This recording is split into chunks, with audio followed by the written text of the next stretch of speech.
Oh, shot, eto na mga mare, wag na kayong mag-PM. I-chika ko na nga sa inyo tong salamin ko.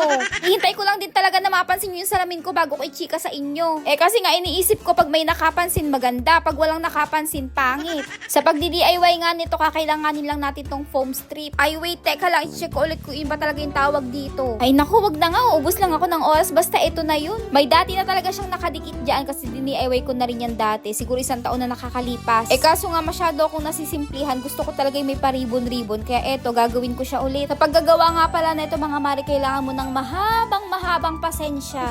Ako na nagsasabi sa inyo, huwag kayong maniwala doon sa mga video na napakabilis lang gawin to. Scam yun, dahil naniwala din ako, oo. Nagsisi rin talaga ako bakit nakigaya-gaya ako. Kasi wala kang choice, ginusto mo yan. Umastos na ako sa foam strip na to, tapos hindi ko gagawin.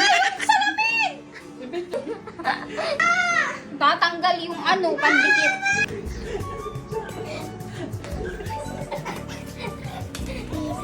O diba, nag-uumpisa pa lang ako pero naiinis na ako, te. Pag bumili ka nito, meron siya kasamang double-sided tape, kaso ayaw dumikit dito sa salamin. Kaya nagtry ako ng ibang double-sided tape, mabuti na lang meron pa ako nito sa bahay. At ayun, buti na lang dumikit siya, te, kasi talagang uubusin nito yung pasensya ko. At hindi pa rin natapos yung problema, te, kasi naubusan naman ako ng double-sided tape. Kaya sabi ko kay Mr. samahan niya ako sa bayan ngayon din mismo. Kasi pag hindi niya kakao ko sinamahan, yung inis ko mababaling sa kanya. Ano ko na kutsara? Dapat yung kakaibang design para tayo lang yung meron. Alam natin. Bali, ayun nga, naghiwalay na kami ni Mr. Jan kasi pumunta na ako dito sa bilihan ng tape. Namihan ko na talaga yung bili mga mare kasi ang daig palang mauubos talaga na tape nito. Dalawa lang kinuha mong sabon? Pinapang-point mo lang naman yun eh. Ligo namin sa katawan eh. Kuha na rin tayong sundros. Ha? Full lotion. Ipicas and lotion. Kumuha na kayo ng pang tutuli niya. Nung pag tinatawag ko naman kayo, makarinig kayo. Paborito mo tuwing gabi.